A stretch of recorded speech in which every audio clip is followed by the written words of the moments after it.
Hey, good morning and welcome to Breakthrough Walls.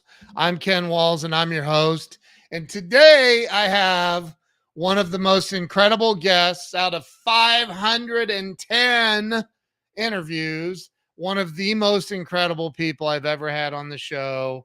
I have the one and only Cliona O'Hara. Cliona was the vice president of sales for Bob Proctor. She's the CEO of the Napoleon Hill Institute, and she is a rock star. So do me a favor and all of your friends and family a huge favor and share this out across all of your social media platforms because you will want to hear what she has to say, and so will your friends. Share this out.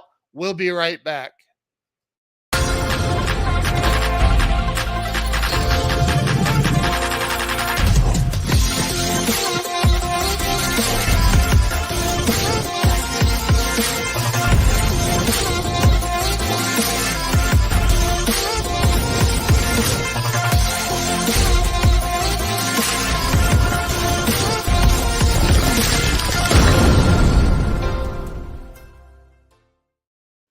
I'm so excited. Let's bring Cliona on. Cliona, welcome to the show. Thank you, Ken. I'm so happy to be here. I am so excited to have you here. You know, I think I told you this, maybe I didn't, but Mark Victor Hansen, who's a very good friend of mine, him and Bob Proctor were business partners and longtime friends. So Mark was he put me in touch with somebody. I was working on trying to get Bob on the show. Oh, And man. yeah, and you had the opportunity to work with Bob and Yeah. know him, and oh my gosh, what an amazing human being Bob Proctor is still. Yes, he is. He is. Yeah. I have pictures all over my home of him, and I still talk to him every day and channel him in and say to myself, what would Bob say? What would Bob do? Yes. I love that. I listen to Bob every single morning of my life. Did I tell you that? Every morning. Yeah. I am so happy and grateful now that money comes to me in increasing quantities through multiple sources on a continuous basis. Tens of thousands of times I've said that, and it works. People don't realize it, but it works. Anyway, we don't want to talk about Bob the whole show, but Cliona, I'm honored to have you on today. You are one of my favorite people in the world. So Oh, wow. Thank you, yeah, Ken. you And really I are. feel the same way about you. Thank you. I know we haven't met too long ago, but Yeah. ever since I met you, I'm like, I just like this guy. I love your energy. I love your Thank you. heart, and I love your truth. You're always telling the truth. Thank you. Yeah. Thank you. I pride myself on that. So thank you. So Cleona, this show is now over 5 years old, and I started this probably for selfish reasons. I was kind of stuck in life at the time and had a huge shift occur in my life. And I'm like, I think the best way to get unstuck is if I just listen to other people tell their stories of how they went through it and got unstuck. And so here we are. So I always like to start with where you were born and raised. So why don't you share that with everyone? Yeah. So I actually was born in Northern Ireland in a little city called Derry in the north of Ireland. Um, Maybe 100,000 people population. And growing up in Northern Ireland, went to Catholic school, and it was an all-girls school. And at that time, it was 1980, I was born. Don't count my age. um, but You're still a child. Oh my gosh. I'm 24. I just told everyone my age. It's okay. You're still very youthful. Thank you, And you Ken. look 24, so there you go. So, anyways, the secret's out. Um, Yeah, but it was, Northern Ireland, for those that have never been there, there was a lot of troubles back then. There was war. There was Yeah. a leftover of the war. So, there was a lot of depression. There was a lot of, negative energy, poverty. So it wasn't like a bed of roses growing up in Northern Ireland, and the mindset too of fear, because of the war. Yeah, that's how I grew up. Yeah. So, what was it like in and the reason let me preface this. I always ask the next question because I feel like there's always a person, an event, or maybe a series of events that push us in the direction that we go as adults. Mhm. So when I say that, like what was it in your childhood that was there a person or events that kind of pushed you in the direction that you've gone in your adult life?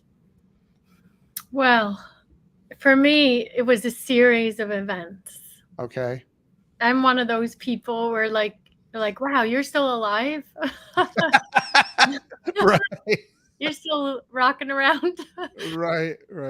I can't pinpoint one event because I mean, I was doing a call today with our clients, and I was saying we were actually studying, how to get through adversity, and I was thinking about my life, and it was a series of events. I have the textbook trauma, abuse. My mom and dad left when I was a child.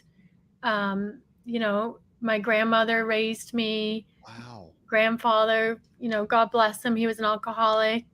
Um, I check off, all those boxes of, I should be a disaster, right? Yeah. Yeah. And I think I was a disaster for a long time. Right. So it was all of these things in my childhood was very dysfunctional, very heartbreaking if you look back. Um, it just, but I was always a dreamer, Ken. Even though I had no mother or father looking after me, my grandmother did the best she could. She was amazing. She was my rock. She was a hard-working woman. She worked 6 days a week. She cleaned toilets for a living, public toilets, and she made very little money, but she would take the money and divide her money with me and my sisters, and pay the bills. I think she made like $100 a week or $140 a week. Oh my gosh. And so those were the humble beginnings I grew up with. Getting a new pair of shoes was a big deal. you know um, all of that, the poverty, really created this dream inside of me, this burning desire that Napoleon teaches. Yeah. I had this desire. I said, I'm going to be wealthy. I'm going to live in America. And I'm going to follow my mom. I'm going to find my mom. I'm going to meet her, and we're going to come back together. And Wow. yeah, so that was the dream that I had in my heart. How old were you when you really can you think back and go, yeah, I was 8 when I started having that dream or that vision, that burning desire? Do you know about how old you were? I think I was around 7. 7. Yeah. Wow. I Wow. remember I had a little closet in my room, a tiny little skinny closet, and I would go into my closet. There was a shelf at the top, and I would shimmy myself up to the top shelf, and I would sit on that shelf, and I would draw pictures on the wall. And I didn't realize what I was doing. I was doing a vision board, Wow. and I would sing songs to myself, draw my vision board of me in America, my new life, with my Wow. crayons or whatever I had. Um, that's what I was doing around 7. Yeah. That's so powerful. I hope people are getting what you just said. Why America? Why I mean Ireland seems like I've never been there, but it seems like a lovely place. Yes. Ireland is beautiful, one of the most beautiful countries in the world, in my Yeah. opinion. some of the most amazing people in the world. Actually, I'm not biased, but they're the friendliest people in the world. Go to Ireland. No, but they really are. Irish people will open their doors to you, even if you're a stranger in need. They will say, "Come have dinner. Do you need a place to stay?" I'm telling the truth. Wow. Ireland, the people are the best in the world. But the part of Ireland I grew up in was, you would call it not a ghetto, but it was a very poor, impoverished area. Yeah. Everybody was on public housing, public everything, right? Yeah. And I chose America because my mom moved to America Oh. when I was around 2. So that was part of my vision. My dream was to come to America to be with her. And also watching all the American movies and seeing how you all lived. I'm like, this is amazing. Home Alone. I'm like, oh, this is amazing. Home Alone. Home Alone. Of all the movies you could have picked, that's the one. In the plaza, ordering everything. Oh my God, that is so funny. So, so growing up, your grandmother raised you. What about your father? Where was he? He left too. God bless him. I don't know where he is. He's out in the world somewhere. Oh my God. Yeah. Wow. Yeah. Wow. I've seen him up until the age of like 12 on and off. And he was just a free spirit, hippie kind of man that loved music, but he just went his own way. Yeah. They had hippies in Ireland too. They have hippies everywhere. Yes. So, Ken, I'm half a hippie. Come on. I knew there was something about you I loved. So, hey, I had a mullet back when you were born, so we won't even talk about that. But okay, so you went, I don't know what's school like there? Is it the same as here? Like they have high school and then college, and how does that work? They call it primary school and then Okay. secondary school. They don't have the 3 like in America, 3 levels. It's two schools. Actually, the education is excellent over there. The public education is excellent. I'm so grateful for my education. It was an all-girls school. We wore a uniform. I had a blazer and a shirt and tie, green and white. And I thank that because it created discipline in me. And I've always prided myself in the way I dress now. I think it's because of the school. Yeah. St. Cecilia's, it was called. Yeah. I feel like I need to button up and get my jacket real quick or something. So did you go to college? No, I didn't. Okay. I didn't. I barely passed high school. Wow. I was a dreamer, and I didn't have anyone watching over me to do my homework. I didn't have anyone helping me with my homework, so I didn't apply myself in school. I personally think that the people squash the dreams of children, and we're kind of programmed not to. I remember when I was a kid, I was a dreamer, and I was always told, get your head out of the clouds, that's a pipeline dream, and all of that insane stuff that we hear as kids. Did you ever hear that? 100%, probably every day. Stop. There she is again, the dreamer. Stop dreaming. Get ready. And in school, I was told, you'll never really amount to much, Cliona. You're not going to do very well.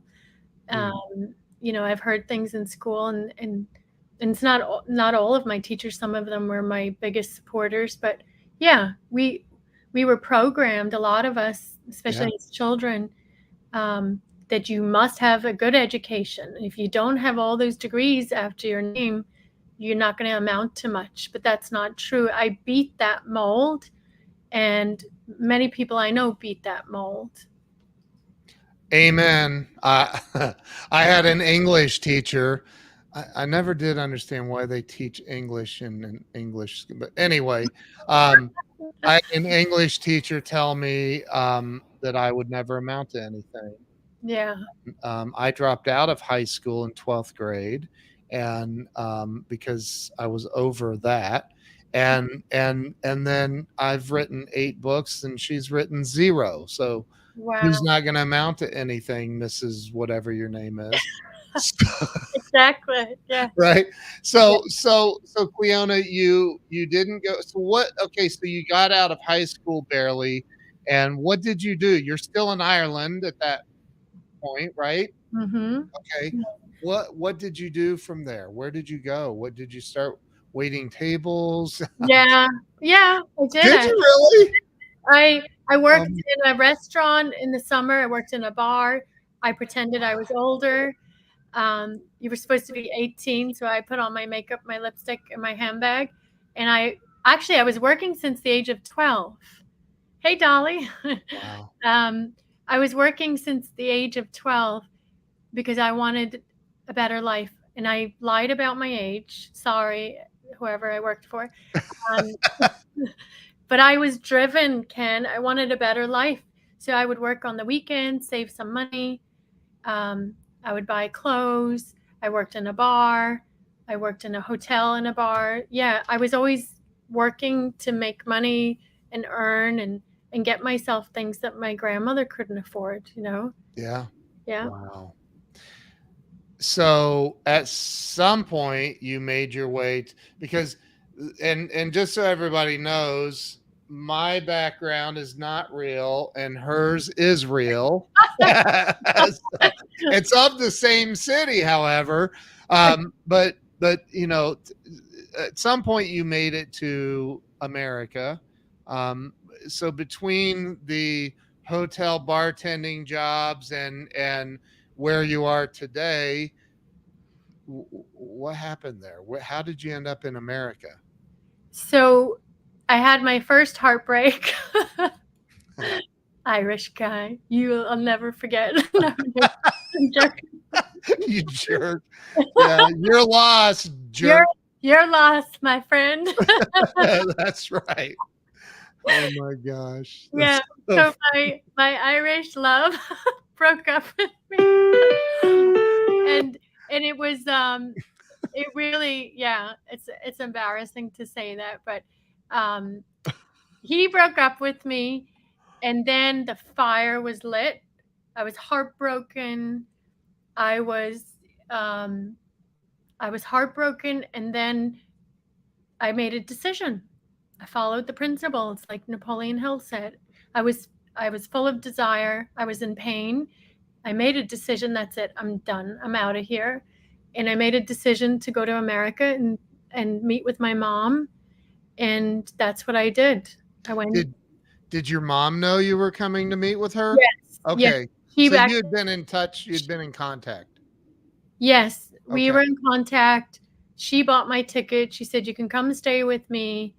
She had already started her own little business. At the time, it was a small business. So I went in and I started working with her, and then quickly realized, oh no, we don't get along working together. Mm. Um, and so that's how I ended up making the big decision and just breaking through. Okay, so you came to America. Thank you, mom, for buying her ticket. So you came. Look, everybody's like major loss. Like that dude is a loser. He probably became a serial killer or something anyway. So You know what? He follows me, and I bet he's going to see this. Haha. sorry if you are a serial killer. I'm joking. Um, I'm kidding. So so so so you. Poor guy is being destroyed. He's like, I'm already, yeah. Anyway, so you come to America, and how about what age was that? It sounds like you were Eight, I was 18 or 19, somewhere Oh in my the middle. gosh. Yeah. Wow. So I'm sorry. I'm seeing the comments. I know. So funny. You can see the comments, by the way. Do you We're see like, them? yeah, it says loser guy. There's No, you can see all the comments that are being made in StreamYard. Like, oh, okay. if you click over there on it says, I think it says Oh, public. now I see it. Oh, Yeah, wow. yeah. It's distracting. So you come to America. What was your mom? Where were you working with your mom? What was that? So my mom started a little company in Brooklyn, New York. She was working with doctors. She had an Okay, administrative company. It was a small business at the got time. it. So I Okay. started working there, opening her mail, and I was the Wow. mailman. And, Wow. but that was the only job I could have legally because I didn't have my green card. Green card. Yeah. So that was a whole other 10-year ordeal of trying to get legal in the country. I couldn't leave the country because if you leave, you abandon your application for, your green card. That's a whole other chapter in my book of how I got my green card. So, Jeez. yeah. I want to go back though to when that guy broke your heart. You shall not be named. Shall not be named, but broke your heart, and you said, and that lit a fire, and there was this sudden burning desire, and I was living the principles. You said I was living the principles of Napoleon Hill back then, but did you even know who Napoleon Hill was back No, then? I no. didn't think so. But now I pieced the puzzle together and realized what I was doing. So I was what you would Yeah. call unconscious competent. Yep. Now I'm a conscious competent because I know the principles, right? Yeah. So, yeah. Yeah. So what happened after you were working with your mom? I mean, if that's the only legal job you can have, with no green card, did you get an illegal job? Well, no, yes and no. Stop putting me on trouble here. I already got my citizenship. You can't. You're okay. You're good. You're good. I know people. So, No. but what happened from there? If you decided I can't work with my mom, So where did I you will go? give you the truth, okay? And I'm not going to give you the big, long, sad story because I don't believe in, rehashing the long, sad stories. Right. um, anyways, me and my mom, we reunite after all these years.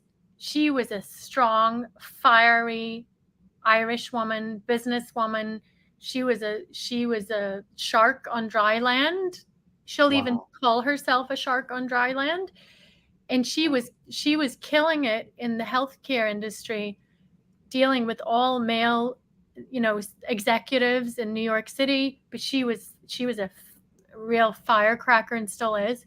So she was building her business and she was making deals, and I would go follow her, go to these meetings with these CEOs in New York City. I'm 19 years old. I'm wearing my little pink suit and I don't know what the hell they're talking about. And I'm just eating the cake while they're all talking. Oh my God. And I'm thinking, what am I doing here? What are they talking about? But it took about a year and a half, and I was getting fed up of that lifestyle. I was living the life of an executive woman in her 40s. I was living my mom's life with her. I had no friends, and I didn't know anybody in New York. And I said to my mother, I said, I want to go to college. I want to go make friends. And she said, your college is here in this business. Wow. She said, I'm preparing you to take this over one day. She was tough, right? Wow. But I did not want that life. I was gaining weight. I was sad. I wanted friends. I wanted to be a 20-year-old, right? Yeah. And I'll tell the truth. The first guy that I met, I ran away with him. Yeah. And I ran away with a not so good man. I ran away with a very abusive man, and that was a part of my journey for 5 to 7 years on and off in a very abusive relationship, Wow. where I almost lost my life um, to that person. So it's a Wow. sad story, um, but then after that relationship ended and I ran away, that's when my whole huge transformation happened. That was for me my awakening, I say. And so that would have put you around 24, 25 ish. I was 26. I was 26. 26. Okay. Yeah. So, you had a huge transformation. Because look, you were the VP of sales for Bob Proctor. Mhm. Like, that's just unbelievable, quite frankly. And not that I don't think you're capable of that. It's just like, how does a girl who came from Ireland come over here and in a relatively short period of time you become the VP of sales for Bob Proctor, one of the best known motivational spiritual teachers in the world. Um, okay, so you get out and we don't have to go down the road. I remember in the movie The Secret, Jack Yeah. Canfield talks about, a lot of people stay stuck in their story. I mean, I saw my mom abused and go through all this stuff, and I went through it and abuse and all, and Mm. we all have our stories, right? And he says, I'll never forget this moment when he said that. He said, "That's called so what?" Yes. I'm like, True. but It's wait a true. minute. No, you got to feel sorry for yourself, don't you? But, No. and I'm kidding, but you got through it, man. I mean, you just said, screw all that crap. I'm going to have a different life and a different Yeah. attitude and all of that. How did that happen, Cliona? Where did the shift occur for you? I was 26 years old. I was in my apartment in Brooklyn. I couldn't afford the rent. I was getting evicted. I had run out of money. Oh, my I had God. no money for food. I was literally taking food from waiting areas, cookies and things that they would have out for guests. Wow. I was hungry.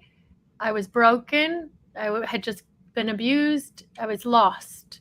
And I'll never forget, I got on my knees and I started praying, Ken. And I said, God, tell me what to do. There has to be more to life than this. And I didn't want to give up. I didn't want to give up on my American dream. Me and my mom weren't talking for years at that point. Um, and I didn't want to give up because I knew if I gave up, I wouldn't get back into America. If I left, I could have went back to Ireland and my family, I'm sure, would have picked me up. Sure. But I didn't want to give up, Ken. And one night, this is the God's honest truth, I found the movie The Secret. I went out with friends. I got invited to a dinner. I had no money, so I knew if I dressed up nice, no one will know. And I found the movie The Secret, and I watched it over and over. That's when I met Bob Proctor in the movie, and I Yeah. became obsessed. I played it over and over, and I started practicing. I started playing with it. I started getting obsessed with personal growth, personal development. Personal development saved my life. It saved my life. Wow. And now I work, in the field. And I wasn't just VP of sales for Bob. I was a senior inner circle coach first. Wow. So that was part of, this material changed my life, saved my life. And I'm going to give the rest of my life to sharing it with as many people as possible. I have full body chills right now, literally. That's such an amazing story. I have a question just totally out of left field because I'm always curious about this because I experienced the father leaving, my father left and all of that. Did you ever ask why? Yeah. Did you? Yeah. And you know what I heard? What? Because you're strong enough and you're going to serve. Wow. Wow. That's so powerful. So So powerful. it's the truth. I believe that, the pain that we went through and the suffering that we had and the injustice was to prepare us for what we're doing today. Wow. How, okay, so if let's pretend for a moment that Bob was still here let's pretend that he's alive still, and I wanted to be what's the title? The head I inner, was a senior inner circle coach and how, vice president of sales. how do you become the senior inner circle coach for Bob Proctor? You're like, hey Bob, I saw you in this movie and I want to be your. No, Bob would get a million requests like that. The Yeah. only way Bob would look at you is by your results. And I started as a consultant. I bought a coaching business in his organization. It was a consultancy. And when they saw my results, that caught his attention. And yes, I'm a master manifester. I apply the principles. So I made a decision. I'm going to work for this man. I also made a decision and had a goal. I was going to own part of his company. And that, when he passed away, I'm like, well, now my dream is gone. How is this going to work? But yeah, Bob only cared about results. He didn't care what you said, what you look like.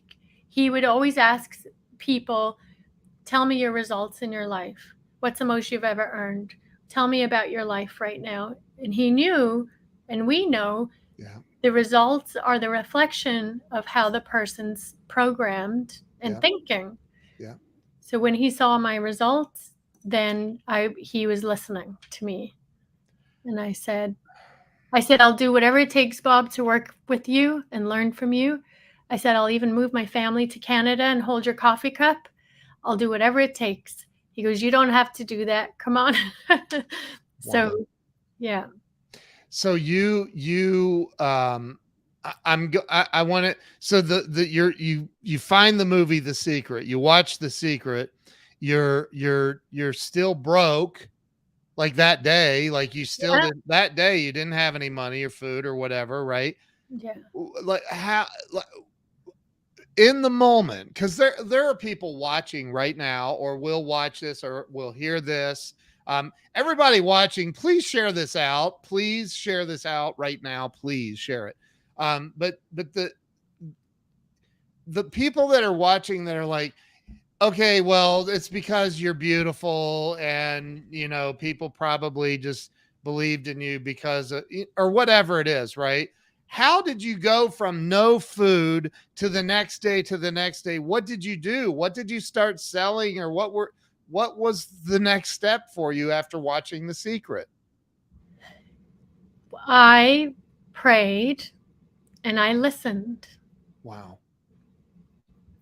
And I could hear my intuition, God talking to me, whatever you guys believe in. Yeah.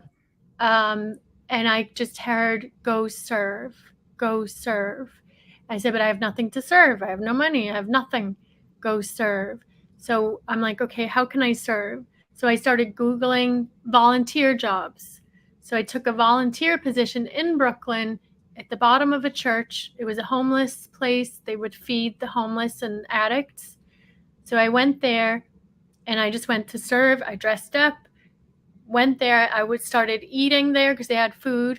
I volunteered. I went in their office, helped them with computers. I served.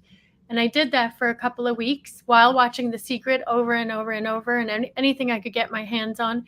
And I would go up to the little church and I would just pray and say, God, tell me what to do. I would cry, I would pray. And this is the truth, Ken. 3 weeks later is when I manifested 3 checks from the IRS, because I was linked to my mom's business, and she had been paying taxes because she put me on her business, small percentage. And I manifested $27,000 or $29,000 in IRS returns in one day. And those were years and years of tax returns, all came up once after watching The Secret. And then I took that money, Ken, and I started a little business. I started a little customer service business from the ground up. I bought a chair. I bought a phone. Yeah. You know, I went on Craigslist, I threw a chair, and I did it myself, and it just kept going and going and going. Wow. Okay, so so are the you're a superhuman. I'll put that out there. However, I'm gonna ask you something, and I'm gonna ask you to be 1,000% honest. I'm always honest. I know you are. Yeah. Um, Moments of doubt. We all have them. Every, Mhm. I, Anybody that says they don't have doubts will lie to you about other things. I truly believe that. Mhm. So in those moments where doubt starts to creep in, or fear, which is all fear based, right? Yes. What do you do to change your mind? I turn to my faith. Wow. When you face death like I have, and you almost take your last breath, you're not afraid anymore of the menial small things like food or money, whatever it is. So when you hit rock bottom, Ken, Yeah. the only way is up. So I'm not afraid. I have so much faith because of the evidence in my life of how God has blessed me abundantly, overflowing. I have too much evidence. And yes, there's some days I doubt, but I'll go straight back to my faith. Look at all the evidence. I look back at my life and look where I've come from. That alone is evidence, how powerful God is. And I'm just full of faith, Ken. Wow. Yeah. That's so powerful. So you start a customer service business, which I don't even know what that is. I Like, didn't even know what it was either. I was just making it up as I went along. oh my, that doesn't surprise me. But you obviously started doing well in your customer service business. Um, what kind of customers? Like what is that? Like I don't even know what that is. Actually, a man reached out to me on LinkedIn. He saw my LinkedIn profile. Yeah. He was a director of operations for a New York healthcare administration company because that was my experience from Yeah, yeah, yeah. my mom. So I attracted this business opportunity. He calls me up and says, "Do you have a staff of customer service call center agents?" I'm like, "Yes." I'm like, me. Oh my god. So he goes, and he's probably watching this now. It's okay. I did a great job. He's probably I but he helped you get started. He should be honored and proud of that. Yes, thank you, David. You had no clue what I was going through. But Oh, so I had like all these phones. I bought these phones. I plugged them all in, and I had to run to each phone. oh I'm my, not kidding. This is what I had to do. are you serious? I did it. Oh And my, and I would work from morning to night, and I would answer every phone. And then as the money was coming in, and then I hired my first employee, more computers, phones, and before you know it, I had like 45 call center operators, and we were doing good. that is absolutely amazing. That you're literally the female version of Raimi. Like you're Oh, thank you. That's a I good mean, compliment. I know. I mean, he's the same. I'm that way. I'm like, yeah, just say yes and figure it out. Yes. Like you have to. So okay. So at some point, how long did you have that business, or do you still have that business? No, I sold it in 2014 or 15. Okay. And whatever shares I had in my family business with my mom, I sold everything. I think it was 2015. I sold everything, Okay. and I decided to pursue my calling, my purpose, which was coaching and personal development. Right. Through on your own or with Bob? No, first with Bob. Yeah. Okay. I Okay. reached out to the organization at the time. I Okay. got my own coaching business, and I knew that was my calling, because Wow. even though I had this staff and I had this business, Yeah. I I really didn't care about the profits. I didn't care about the money we were making.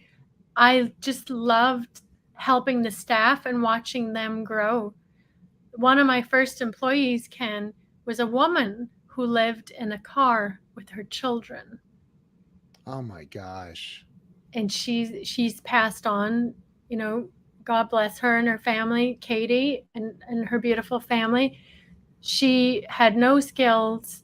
She lived in a car, and I helped her, and I helped her transform. And for Wow. me, she actually ended up becoming a vice president of a national healthcare company before she passed. So Wow. I knew I was more interested in the growth of my staff than I was of the profits of the customer service business. Yeah. Wow. That's amazing. It's amazing. Yeah. And that, I think, I mean, because I don't know how many conversations you actually had one on one with Bob, Plenty. when he was here. Mhm. Um, I talk a lot about this. Like, people, I think that the human ego, since it's been around, it's attached to our spirit, and it's been around forever. I think the human ego doesn't realize that this meat suit has Yes. an expiration date. Yes. Like, right? Yes. and Yes. and, and so we live like, I don't know. So how did you, I'm still baffled by the little girl sitting up on the top shelf of her closet drawing pictures. You're Mm. realizing that you were creating a vision board, but I mean, is that where this all, like, The Secret, is the movie The Secret, is that where it all kind of started for Yes. you becoming a, wow, Yes. so incredible. I think me too, quite honestly. I think that's Probably. when a huge shift occurred for me.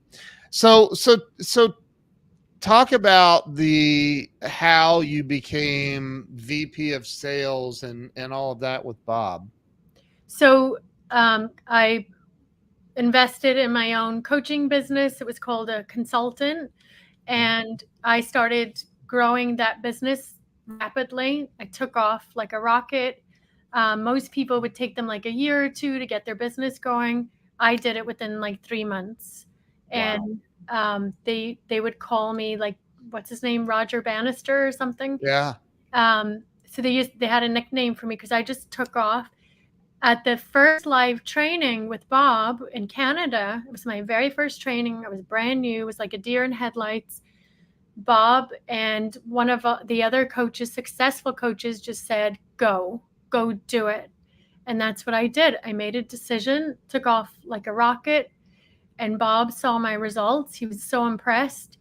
Then I went to one of his other events called The Matrix at the time, and I saw him in person, and I said, Bob, I want to come work with you. I want to learn from you. I want to be mentored with you. I love my coaching business. It's growing. It's amazing. But I want to have proximity to you. I'll work for free. I even offered to pay him to work for him. I Wow. said, because I knew what you just said. There's an expiration date to Bob. How much can I get from him? How much can I learn from him and be in the proximity? And I made that decision. He brought me on board. He brought me into the sales team. The first year I was awful. I was really the first Really? the first year in the sales team I was not great. Yeah. And Wow. my the person that was leading me at the time, Arash, amazing mentor, amazing coach.